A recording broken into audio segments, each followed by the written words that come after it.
sentiu dor nas costas pode se considerar um privilegiado. Segundo a OMS, Organização Mundial da Saúde, 80% da população sofre de dores nas costas. No Brasil, essa já é a principal causa de afastamento do trabalho. De acordo com o Ministério da Previdência Social, a hérnia de disco e a dor lombar foram as doenças que mais geraram auxílio-doença no último ano. Esse incômodo, que prejudica a qualidade de vida e traz até limitações, pode ser causado por problemas posturais, inflamação, infecção, artrose ou até mesmo questões emocionais.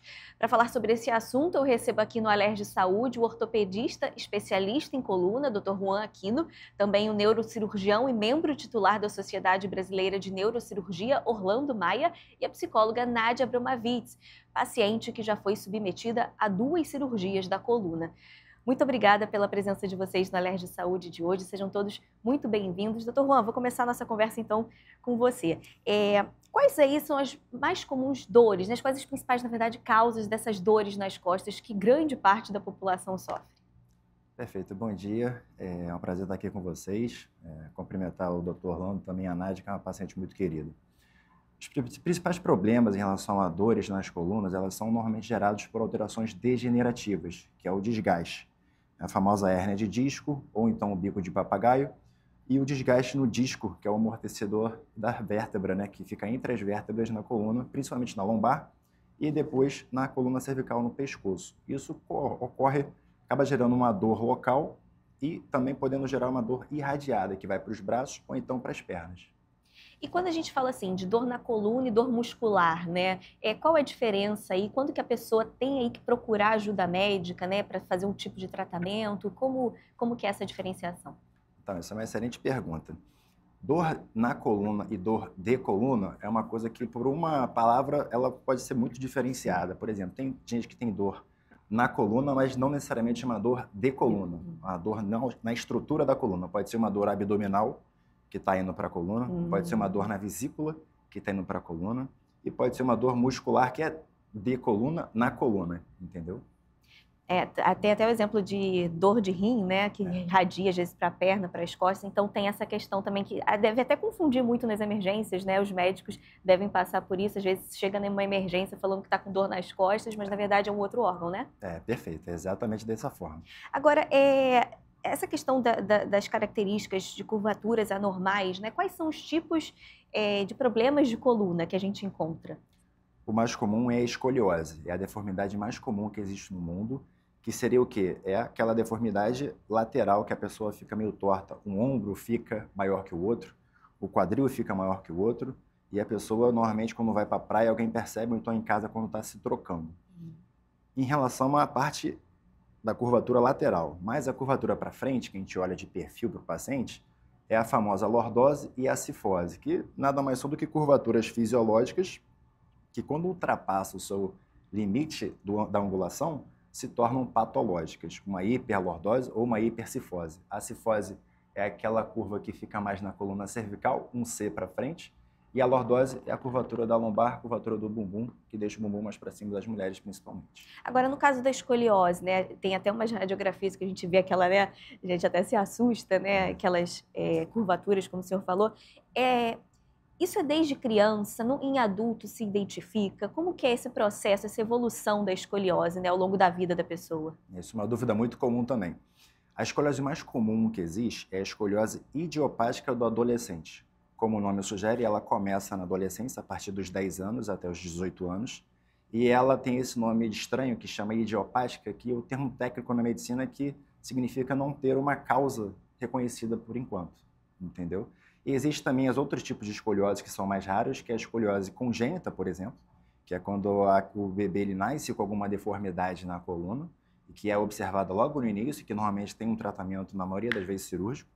Tem a escoliose infantil e a juvenil, que é a partir dos 4 anos e dos 6 anos e 8 anos de idade. Foi até bacana o senhor falar dessa questão de bebê, quando nasce, né? Existe aquela fisioterapia para bebê que tem, às vezes, uma dificuldade no pescocinho, né? Desde pequenininho, então, já pode ser observado isso. Mas isso é só uma questão mais muscular, não seria nenhuma deformidade. Aqui tem um torcicolo congênito, que é um tipo de diagnóstico no bebê, quando ele fica com uma contratura no músculo aqui do pescoço, que é o esternocleidomastoide, principalmente. Aquele músculo que fica aqui bem no vizinho daqui. mas é uma coisa benigna que passa bem tranquilamente Um também. tratamento É bem passa, né? tranquilo, é. Mas aí falando nessa questão de uma criança com 10 anos foi identificada com escoliose, se não tratar ali desde pequeno, isso progride? Ou como que é em relação a esse tratamento? Isso varia bastante. O ideal é que seja acompanhado, quando identificado, por um especialista em coluna. Normalmente, o especialista em coluna é um ortopedista, pode ser acompanhado por um neurocirurgião também. Normalmente, quem observa inicialmente é um pediatra, que acompanha essa criança e começa a notar a deformidade e manda para algum especialista para dar o segmento, que é basicamente identificado através de radiografia panorâmica para graduar a angulação. E existem vários tipos de formas de progressão. Às vezes você progride de 2 graus a cada 2 anos, às vezes progride 5 graus a cada 5 anos, então isso varia bastante em relação a cada indivíduo, na verdade. E aí a gente falando da vida dessa criança e desse adolescente, né? Mochila pesada, né? Brincadeiras, celular, doutor, que né, a gente vai falar muito sobre isso aqui hoje. Essa rotina dessa criança, né? Qual o impacto disso para essa progressão, né? De repente, para esse agravamento da escoliose ou de uma outra questão na coluna? Perfeito. Isso aí é uma dúvida muito comum e corriqueira que pessoas não têm uma resposta muito clara.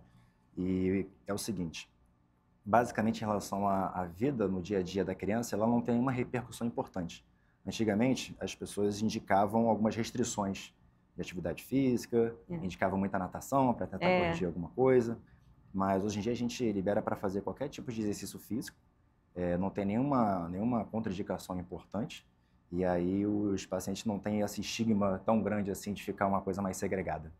E no adulto, no caso do adulto aí que está com dor na coluna, está trabalhando, está de home office, né? Fica muito tempo aí sentado. Hoje em dia isso é uma realidade bastante, né? Muita gente já adotou esse tipo de trabalho.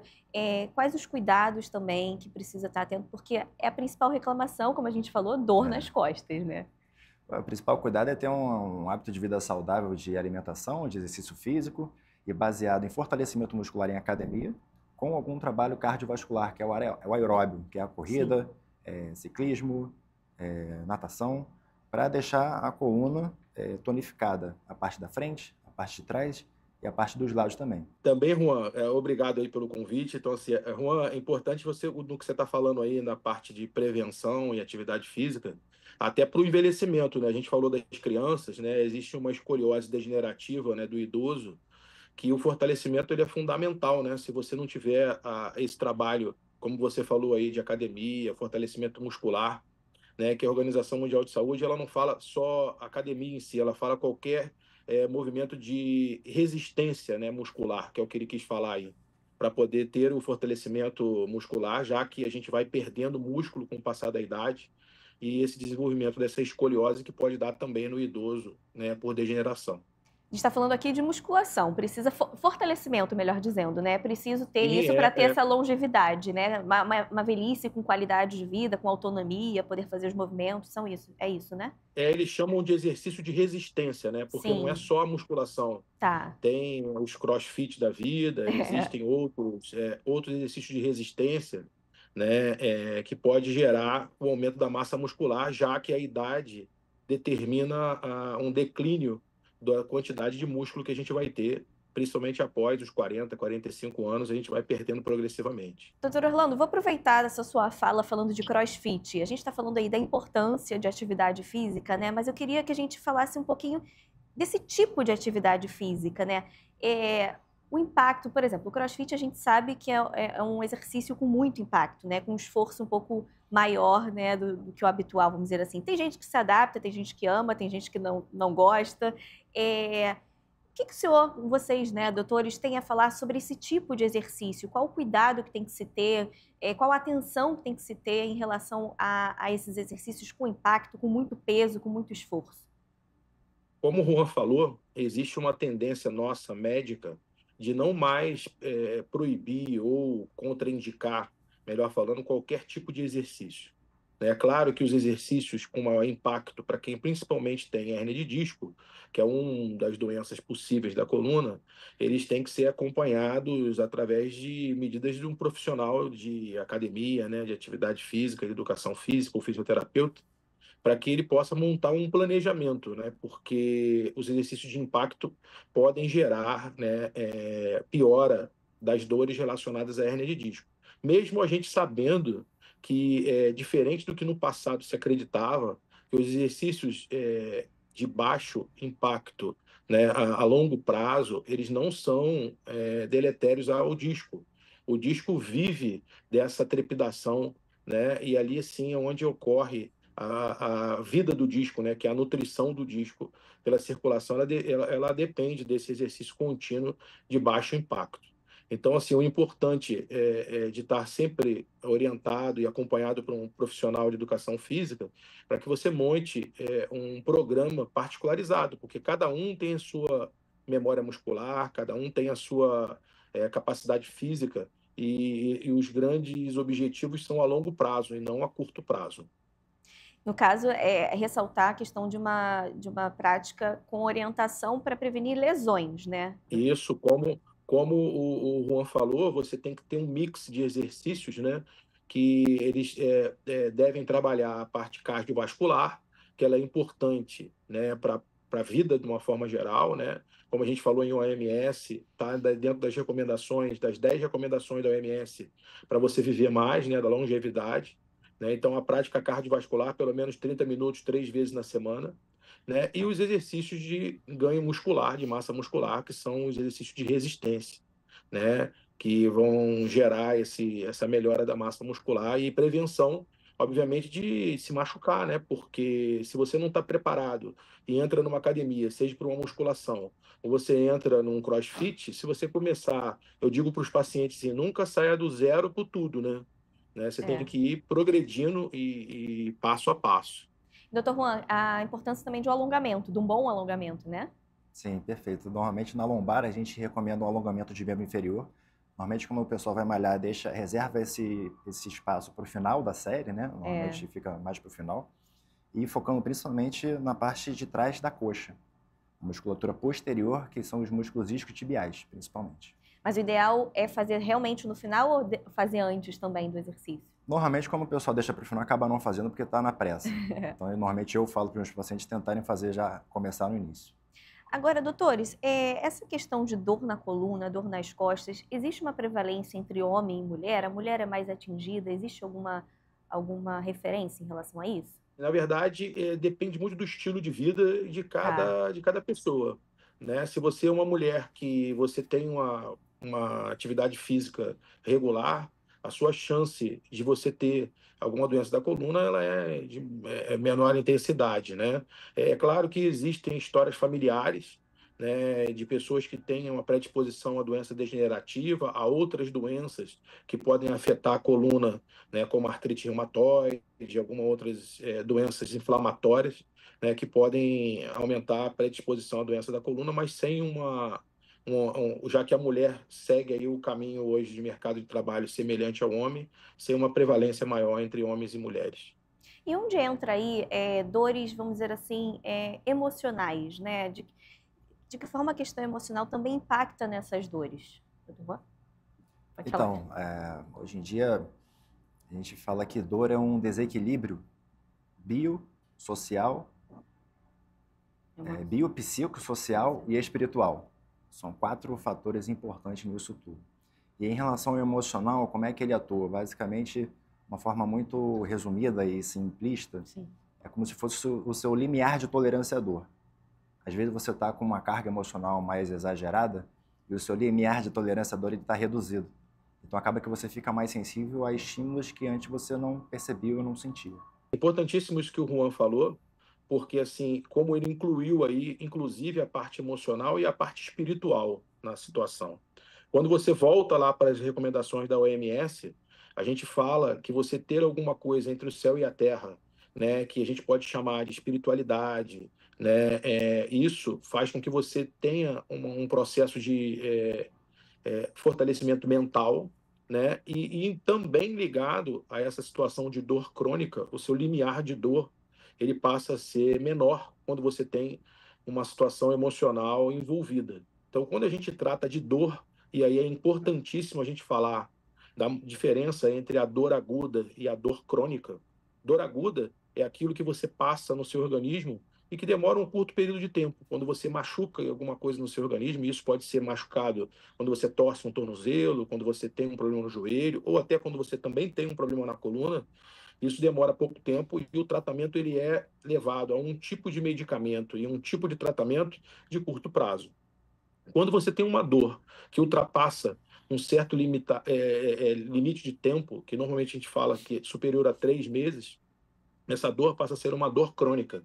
E aí essa dor crônica exige um tratamento multidisciplinar, que aí vai envolver o neurocirurgião, o ortopedista, que são os médicos da ponta, vai envolver o psicólogo para tratamento da parte psicológica, vai envolver muitas vezes o fisioterapeuta ou o fisiatra, né? E também aí uma situação que vai depender muito do quadro psíquico do paciente, um psiquiatra. Então, o tratamento da dor como um todo, essa dor crônica, a parte emocional, ela é muito importante na hora de você ter um tratamento multidisciplinar dela.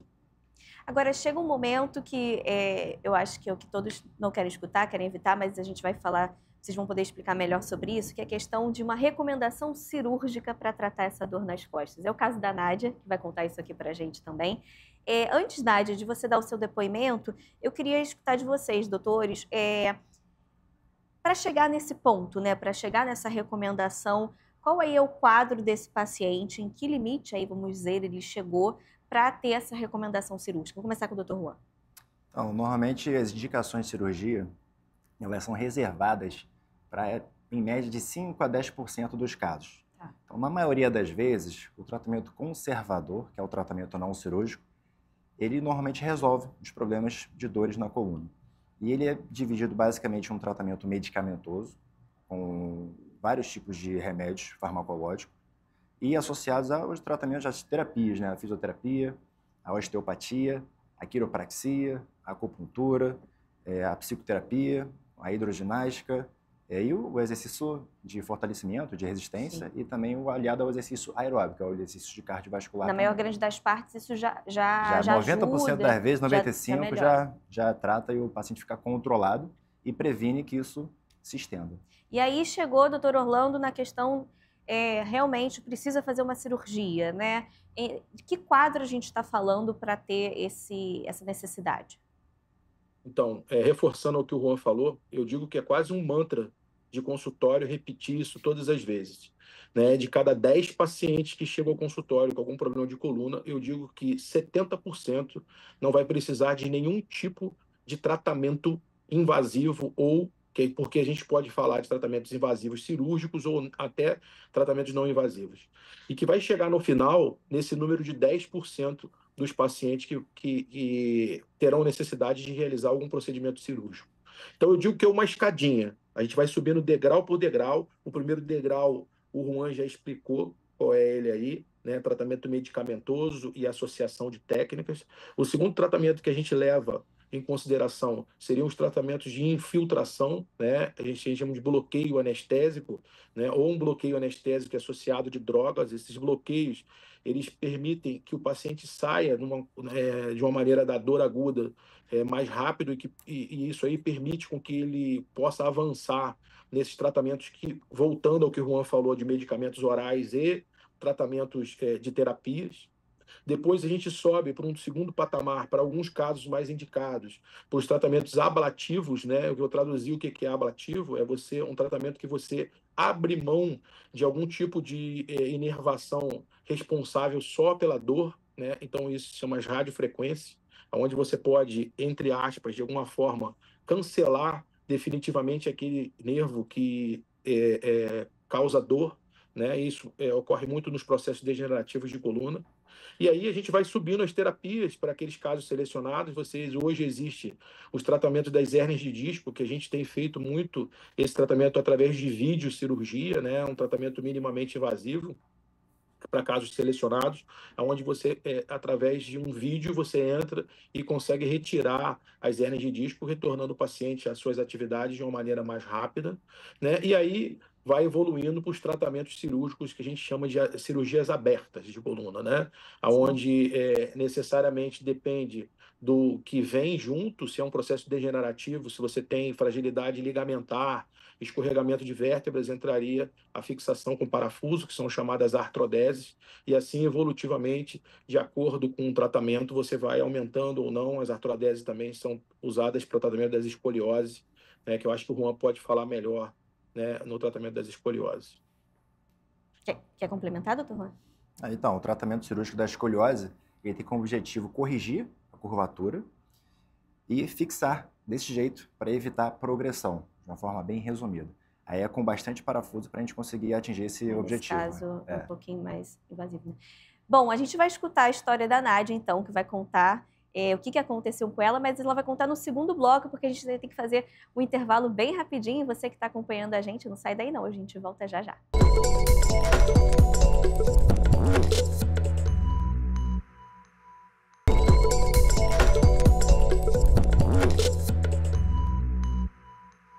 Estamos de volta com o Alerj Saúde. No programa de hoje, nossa conversa é sobre dores nas costas, ou dores na coluna, para especificar melhor. Segundo a OMS, a Organização Mundial da Saúde, 80% da população mundial sofre de dores nas costas. No Brasil, essa já é a principal causa de afastamento do trabalho. Quem está comigo hoje é o ortopedista especialista em coluna, Dr. Juan Aquino, também o neurocirurgião e membro titular da Sociedade Brasileira de Neurocirurgia, Dr. Orlando Maia, e a psicóloga Nádia Abramovitz. Perdão, gente. Perdão. Desculpa. Pode ir, tá psicóloga. Pode ir? Essa estava nele, né? Tá. E a psicóloga Nádia Abramovitz, ela que é paciente, já passou por 2 cirurgias na coluna. Agradeço mais uma vez a presença de vocês hoje no Alerj Saúde. Vamos lá então, né, Nádia, contar do que aconteceu com você, com essa dor na coluna. Dr. Orlando e Dr. Juan já falaram um pouquinho no bloco anterior aí sobre os cuidados e as prevenções que são necessárias para essa questão de dor nas costas. Mas o que aconteceu com você? Bom dia. Então, em 2020, meu braço paralisou. Eu amanheci com o braço meio que paralisado, muito dormente, muito dormente. E aí eu fui indicada ao Dr. Juan, porque na época eu fazia um tratamento no pé de ortopedia e este ortopedista me indicou o Dr. Juan, que foi a minha sorte, porque ele logo providenciou que eu fizesse os exames e os meus exames deram que eu ia necessitar de uma cirurgia urgente, porque realmente eu já não segurava nem mesmo a xícara, caneta, eu não tinha força no braço, meu braço realmente paralisou, eu vivia com o braço dormente. E a minha dor só parava quando eu levantava o braço, nesse sentido. Era a única forma que eu tinha de aliviar a minha dor. E assim foi, eu fiz os exames e o Dr. Juan prontamente me operou, fez a cirurgia, que eu no hospital ainda já senti melhoras. Graças a Deus, e a Dr. Juan eu fiquei Mas bem. No seu caso, foi uma... Dr. Juan pode até nos ajudar aqui, foi uma questão cervical a dela, Dr. Juan? Perfeito, foi problema no pescoço. Agora, Nádia, você já vinha sentindo dores ao longo da sua vida, né? Como que era a sua relação com a coluna, né? Você foi uma pessoa de sentir dor nas costas. Como que era essa sua relação com a coluna? Bem, eu sempre fui de pegar muito peso, muito. Na minha juventude eu peguei muito peso. Eu sempre tive muita dor na parte lombar, na cervical nunca. Eu até fiquei muito surpresa, porque quando eu tive essa parada do meu braço, eu nunca tive dor no braço, dor na cervical, nunca senti nada. Foi assim uma coisa assim imediata. Eu tive a dor de repente e tive que fazer cirurgia. Na lombar, sim. Como eu pegava muito peso, eu sempre sentia a lombar, mas a lombar ainda não estava nesse ponto crítico. Agora, a cervical eu nunca tinha tido nada, nunca havia sentido nada na cervical. Foi de repente. Doutor Juan, queria que você explicasse melhor o que aconteceu com a Nádia, né? Tipo, foi uma lesão, né? O que aconteceu com essa cervical dela? Porque foi do nada, praticamente, né? Ela acordou com essa dormência, foi isso, né? Então, ela tinha um desgaste nos discos do pescoço, mesmo na que ela coluna não cervical, sabia, né? que ela não sabia, não sentia muito problema em relação a isso, porque o que chamava mais atenção era a lombar, Sim. que também já tinha um pouco de desgaste. Tá. E aí, como a coluna cervical é mais sensível, as estruturas são muito próximas em relação às raízes nervosas e à medula, tem pouco espaço ali, quando acontece alguma compressão, já aparece de uma forma mais exacerbada. E ela tinha 3 níveis de compressão de discos, com hérnia de disco, que comprimia 3 raízes nervosas, 3 nervos no pescoço. Então, acabava que o comprometimento dela do membro superior era bem importante e ela sentia muito sintoma. E o que explica essa dor dela melhorar quando ela levantava o braço? Porque quando a gente faz esse movimento, normalmente a gente abre o espaço por onde o túnelzinho por onde o nervo sai. Simples assim, é bem mecânico mesmo. E aí, como que foi essa cirurgia dela, né? O que vocês precisaram fazer para ela melhorar? Então, o nome da cirurgia que ela fez foi uma artrodese cervical via anterior, pela frente. A gente, basicamente, pelo pescoço, com um corte aqui no lado esquerdo ou no lado direito, a gente fez pelo esquerdo, a gente joga a traqueia para um lado e os vasos para o outro, a carótida, que é um vaso importante, e logo aqui eu já sinto a minha coluna cervical, por isso que eu estou meio rouco. E a gente substitui o disco, tira o disco que está desgastado, tira a hérnia de disco que está comprimindo o nervo, deixa o nervo livre e bota uma prótese metálica presa com um parafuso em 3 níveis, basicamente assim. Então ela tem uma prótese e um parafuso agora. Exatamente. E aí, Nádia, como é que foi para você receber essa notícia? Né? Primeiro o susto de acordar, né, ali sem o movimento. Quando você recebeu essa notícia de que precisava operar, como é que foi para você? Porque, como a gente falou no bloco anterior, assusta um pouco, né, essa notícia. Quando a gente fala de coluna, muita gente fica assustada aí. Mas como que foi para você receber essa notícia? Olha, para mim, eu não fiquei assustada. Eu sou muito tranquila. O Dr. Juan já me conhece, ele sabe. Eu pensei o seguinte: tem que fazer, tem que fazer. E tem que fazer logo, porque a dor era insuportável. Então, assim, eu confiei nele, em Deus, confiei nele e fui. E foi ótimo, graças a Deus. Assim, eu não tive preocupação. Eu acreditei, confiei e deu tudo certo. Foi assim, para mim foi assim. E como foi o pós dessa cirurgia? Primeiro foi em 2020 com a cervical, né? Foram 2 cirurgias que você passou, que a gente vai falar da segunda já, mas nessa primeira, como foi o seu pós? Olha, o pós foi tranquilo. Eu só não me mexia muito a parte do pescoço, porque o corte, ele fez o corte pelo pescoço. Tem onde mexer. Assim, a dor, eu não sentia mais dor. Fiz o repouso que ele me aconselhou e segui em frente. Assim, o pós foi tranquilo, eu não tive problemas no pós-operatório, de nada, nem de dor. Eu tomava alguns remédios que ele me receitou, até para não ter a dor, mas não tive nenhum problema, não. Foi tranquilo o meu pós-operatório. Normalmente é assim, doutor, pós-operatório de cirurgia de coluna, dependendo do caso, né? Depende do caso, mas na cervical ela é mais tranquila porque envolve menos lesão de tecido para acessar o disco. A gente praticamente só afasta, vai afastando um pouquinho e já chega lá na coluna. Já na coluna lombar já é diferente. A gente, até chegar lá embaixo, a gente tem que afastar muito, aí queima muito, aí afasta muito, aí tem mais lesão e tem mais dor e a recuperação é mais dolorosa. Um pouquinho mais lenta. E aí, como é que foi essa segunda cirurgia? Foi na lombar a segunda cirurgia, Nádia? Sim, foi na lombar. Eu já vinha, a lombar eu já sentia há muitos anos. O Dr. Juan também tratava dela. Depois que eu fiz a cirurgia com ele da cervical, eu passei a tratar também a lombar com ele. E aí a gente foi levando, tomando remédio e tal. Fiz uma infiltração que aliviou muito. Fiquei muito bem com a infiltração também. Mas por eu continuar pegando peso, porque eu infelizmente, eu pego muito peso, eu agravei o caso, porque eu acredito que eu tenha essa degeneração. Então, eu agravei o caso da minha lombar. Então, chegou ao ponto, o doutor Juan falou para mim: Nádia, não tem mais jeito, agora vai ter que ser feita a cirurgia. E aí, fomos para a cirurgia, que ela é um pouco mais difícil que a cervical. Para mim, foi mais difícil. Mas hoje em dia, essa última... É recente, né? Essa última cirurgia. Foi esse ano que você fez? Sim, foi no final de janeiro que eu fiz. É recente. E aí, de lá para cá, juntando com essa outra cirurgia que você fez na cervical, né? Como que foi a melhora da sua qualidade de vida? Olha, a melhora é grande. Eu posso dizer que eu tive uma melhora de 80%. Não tenho 100% porque eu abuso. Entende? Eu sou uma paciente que eu falo para o Dr. Juan, eu não sigo totalmente as instruções dele. Eu continuo pegando peso, então eu faço minha culpa porque eu realmente não faço o que ele me aconselha. Faço exercícios na medida do possível, que eu não gosto muito, mas eu faço, que ele me orienta. E, assim, tenho dores na coluna ainda, na lombar. Muito menos.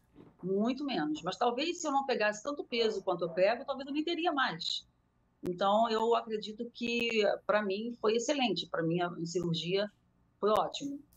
Agora, doutor Juan, quais são aí as recomendações, né, tanto no caso da Nádia, quanto outras pessoas que fazem cirurgia de coluna, né? Quais são as principais recomendações de pós-cirúrgico para a vida da pessoa, não só ali pelo momento, né, exato de pós-cirurgia, mas ao longo dessa vida, né? Como que é essa recuperação? Quais são as principais orientações para ter essa qualidade de vida? Essa é uma excelente pergunta, muito comum quando o pessoal tem uma indicação de cirurgia e chega no consultório com uma segunda opinião, para a gente dar uma terceira opinião. E o que acontece? Em toda cirurgia, existe no pós-cirúrgico um processo de cicatrização e formação de fibrose. No caso da coluna, a gente tem o objetivo da cirurgia de artrodese significa fusão da articulação. Então a gente quer que o osso colhe. Então a gente tem que ter a parte da cicatrização de partes moles e também da articulação, da parte óssea ali. Então esse período varia aí mais ou menos de um número específico de 3 meses, digamos assim. Tá. Então, até esse período, a gente normalmente recomenda o paciente evitar muitos esforços, mas antes disso, ele já consegue fazer uma reabilitação, entrar numa fisioterapia. Dependendo do caso, ele pode até voltar a praticar algum exercício de fortalecimento muscular também, leve, para depois que ocorre essa formação da artrodese, que é a formação do bloco ósseo, onde a gente removeu o desgaste, o disco, a gente tem essa parte biológica resolvida, já que a gente resolveu a parte mecânica metálica, a partir só do parafuso, da prótese. Doutor Orlando, no seu caso, né, neurocirurgião, como que é em relação também a essas operações, no caso, pegando o exemplo, na verdade, da Nádia, né, que ficou aí sem o movimento do braço, né, quando um paciente chega com essa queixa no seu consultório, o que o senhor, né, pergunta, como é que é essa análise para saber a principal causa disso? Então, o importante é saber que existem alguns casos, né, como é o exemplo da Nádia, que eles fogem àquela regra inicial falada de que existe uma tentativa de tratamento que a gente chama de conservador medicamentoso. Quando existe uma alteração neurológica a ponto da pessoa perder o movimento, isso vale para o braço, como vale para a perna, como o dedo do pé também, dependendo do tipo de nervo afetado e do local afetado. Esses casos, né, que a gente chama que tem uma paralisia motora, né, causada pela hérnia de disco e pela compressão do nervo, a exigência de cirurgia ela é imediata, como aconteceu no caso dela.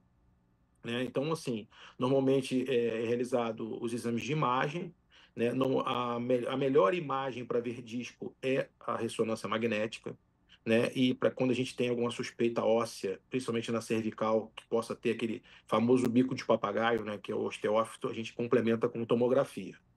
Visto isso, existe a necessidade da cirurgia. Essa cirurgia tem que ser imediata, como foi o caso da Nádia aí, dito, e importante a tranquilidade dela, né? Essa tranquilidade que ela passou, acho que existe um perfil aí por ela ser psicóloga também, que ajuda bastante, né? Mas muitas das vezes o paciente precisa de apoio psicológico para que ele tenha essa tranquilidade e acredite no bom profissional que possa fazer essa descompressão, que é tirar o que está comprimindo o nervo, que às vezes envolve disco e osso, né? Então, isso é uma microcirurgia, né? Envolve uma liberação e a substituição. Nesse caso dela aí foi parafuso e, que, pelo que eu entendi, uma placa. Existem outros tipos de substitutos. Existe um disco artificial que pode ser colocado no lugar. Existe uma gaiolinha que a gente coloca no lugar também para manter sem a necessidade de parafuso. Então, isso depende de prótese para prótese, mas são muito semelhantes os resultados. E como foi dito aí, a cervical tem um resultado muito superior devido a essa facilidade de chegar até lá. Como o Juan falou, a cervical pode parecer uma coisa muito nobre, mas quando você tira a pele, eu costumo dizer que com um dedo a gente chega lá na coluna. As estruturas ali são muito bem divididas e a gente chega lá. Já na lombar, para você chegar até o disco, existe interposição de ligamento, músculo, osso. Então, assim, esse pós-operatório que ela diz aí que foi muito mais sacrificante para ela, é real, ele é pior mesmo, esse pós-operatório, e necessita de muito mais fisioterapia e exercícios para recuperação total. Agora, doutor, no caso da Nádia, ela falou que ficou aí sem sentir o braço, né? Quando a gente fala aí de suspeita de infarto, AVC, Como que a gente pode relacionar isso, né? Acho que isso gera um medo e um alerta também para a população de saber o que está acontecendo naquele momento. Sem dúvida, e esse ato dela, quando ela falou isso, eu lembrei disso porque ela acordou, né, com um braço sem mexer Isso. direito. Esse sintoma ele é muito mais comum no AVC, né, que é um acidente vascular cerebral por uma obstrução de um vaso, né? Então a gente também fala que qualquer paralisia, né, antes do diagnóstico, ela é uma emergência médica. Então no dia que ela acordou paralisada, ela deve ter procurado o médico dela, que no caso foi o Juan, mas deveria ter procurado uma emergência por conta da possibilidade dela estar tendo uma outra doença disfarçada de uma compressão neurológica de um nervo, né? Ela poderia ter uma obstrução vascular cerebral causada por um AVC e isso seria importantíssimo. E a gente tem tempo, né? Para o É. AVC é uma emergência que você, quanto antes chega, melhor o tratamento e mais chance de reverter o quadro. Isso também vale para o nervo, tá? O nervo comprimido aí que o Juan descomprimiu, você viu que já no hospital ela conseguiu movimentar novamente o braço, porque o quanto antes ele descomprime o nervo, maior chance de retorno às funções daquele nervo. É claro que o nervo resiste muito mais a uma compressão de uma hérnia de disco do que uma obstrução circulatória com ausência de circulação cerebral, com uma falta de oxigênio e glicose. Então fica uma orientação aí de qualquer dor, assim, né? Dormência principalmente, né? Tanto do membro superior quanto inferior. A recomendação é procurar uma emergência médica para averiguar e descartar qualquer gravidade. Sem dúvida, AVC é uma emergência que o quanto antes é melhor, né? Dor não é uma queixa comum do AVC, mas dormência, formigamento, perda de força é. Então isso se transforma numa emergência e o quanto antes ir até uma unidade hospitalar melhor. Agora, para a gente caminhar para o final do nosso programa, quais as principais recomendações que vocês, como médicos, deixam aí para a população em geral? Como a gente vem falado aqui ao longo do programa, essa questão da nossa rotina, né, ser muito corrida, uso muito de celular, de tela, reforçar esses cuidados que são necessários ter no nosso dia a dia. A gente falou aí de home office, né, muita gente aí trabalhando de casa, às vezes não tem aí uma estrutura, uma cadeira adequada. Quais são os pontos que vocês ressaltam para as pessoas terem atenção para ao longo dos anos não terem uma piora em relação a essa dor nas costas? Dr. Juan, pode começar. Então, resgatando o que o Dr. Orlando falou, é fundamental essa fala dele em relação ao que fazer no início e de algum problema na coluna, porque normalmente, às vezes, alguns pacientes não têm algum acompanhamento médico especializado no diagnóstico e no tratamento dele. E, na dúvida, às vezes até tem, mas não consegue acessar o médico. E tem alguns sintomas, que nem o Dr. Orlando brilhantemente falou, que são muito urgentes, de cérebro e coração, que nem você estava perguntando também. Que começa a contar o tempo, é o tic-tac, para você resolver o quanto antes, para não ter umas consequências meio que irreversíveis. E em relação agora à pergunta que você fez também, em relação ao que recomendar, o que falar para o público. Hoje em dia, a gente, por exemplo, uma queixa muito comum do consultório em relação a uma dor cervical, uma dor no pescoço, associada ao uso de telas, Sim. principalmente o celular, que as pessoas ficam com muito tempo no celular olhando para baixo. E aí um dado que normalmente está cada vez mais sendo difundido é que, em média, a cabeça nossa, ela tem 5 quilos, ela pesa 5 quilos. E quando a gente normalmente inclina o pescoço para ler ou escrever alguma coisa durante longos períodos, esse braço de alavanca, essa alavanca que a gente faz aqui na região da cervical, faz com que a cabeça pese até 30 quilos. É muita coisa, né? É 6 vezes mais. Isso sobrecarrega a musculatura da região cervical e as articulações, podendo acelerar esse desgaste e promovendo dor também.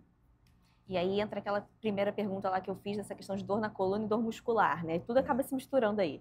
Acaba que a gente observa muita dor mista, que é tanto muscular como articular também. Doutor Orlando? É que a longo prazo, essa dor muscular vai se transformando numa dor articular, porque você vai aumentando o desgaste, o peso é muito grande da cabeça, né? A gente está falando da cervical, né? Então, assim, isso vai gerando aquela deformidade que a gente tem visto cada vez mais, que é a inclinação do pescoço para frente, devido a esse uso crônico de tela.